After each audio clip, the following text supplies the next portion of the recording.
Alright, we've got Brett out today. We're going to just start this morning working with her on some leash manners and leash skills.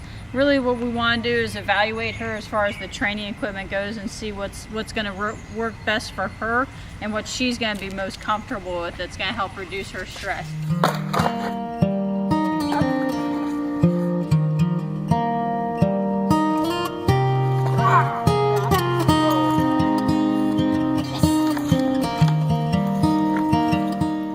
Right now we've just got her on a regular limited slip collar.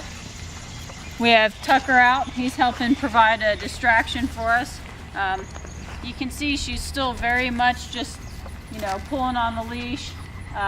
Tucker sits. You can provide more. Tucker, bark. Give back.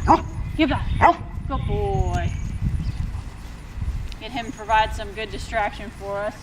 Again, you can see she just pulls on the leash. It's not something you can use to really correct or provide any information for the dog.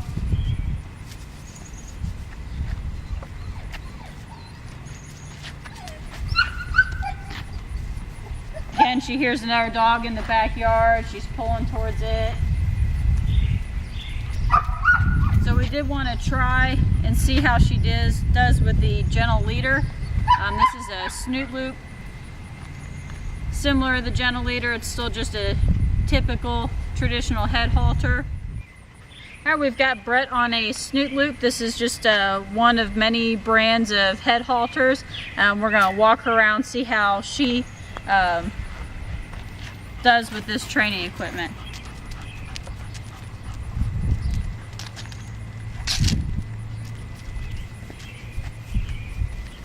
And you can see she's still pulling on the leash against it.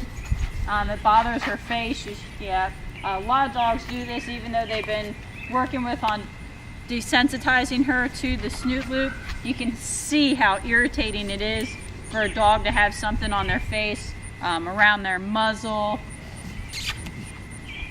Just irritating. This makes training pretty difficult because the dog doesn't enjoy the equipment anyway. It's very negative to the dog.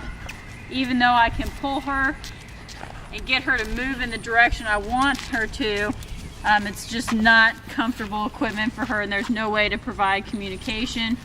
Dogs get very distraught. You can see she's just kind of more shutting down than anything else. We have a Hermspringer pinch collar. This is the smallest size that you can get in the standard chrome plated. It's a 2.25 millimeter. What that means basically is that it's very, very light. There's lots of rounded points on this, so that if you were to put it on your arm and you pull, it is an aversion for the dog, but it's more like having somebody kind of poke you in the shoulder kind of hard, really to help get their attention. So we're going to try this on her and see if she likes this better than that head halter that she's been fighting with to get off. Okay, you can see we've got that collar on Brett now. It's a regular, collar, so it's not something like the head halter, the snoot loop, that really bothers her sitting on her face. This will be able to give us a little bit of communication with her as far as helping guide her that we don't want her to be pulling on the leash. So we'll go ahead and walk her around a little bit more. Come on, Brett. You can see the leash. The purpose of walking your dog on a loose leash is that you don't have to have tension here. I didn't have to correct her at all, just changing direction. That slight tug on the leash was enough to get her attention to come forward with me. Good girl. Come on, Brett. She's never worn this collar before, so she hasn't experienced any leash corrections on it. Just that light pull is enough to get her attention. We'll go ahead and get her a little bit closer and walking around Tucker here now. Good girl.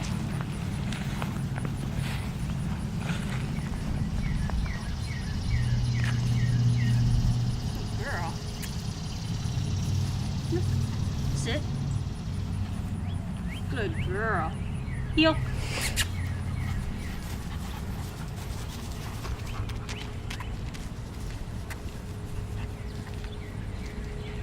Again, we're spending a lot less time with there being tension on the leash. Sit. Good girl. She's not bothered by this equipment. It's not disruptive to her. It's not causing her any increased stress. So this training collar is probably what's going to work best for her. On the limited slip collar, she did a lot of pulling. This means under distractions, we can't correct the dog. She'll be pulling on the leash, which is uncomfortable for her, and it's also uncomfortable for us. The head halter just really irritated her face. You saw her rubbing on the ground, kind of pulling at it, trying to get it off. So that equipment is just very uncomfortable for her. She doesn't like it. That's going to cause more stress in training. This training collar is not causing her any discomfort or stress. She responds very, very quickly to very sensitive light pressure on it, which is what we want. We want to use as little aversion and force as possible in training and use as much positive reinforcement as possible. So this really light Hermspringer prong collar is most likely going to be the best fit for her based on her choice of what equipment's going to work most comfortable.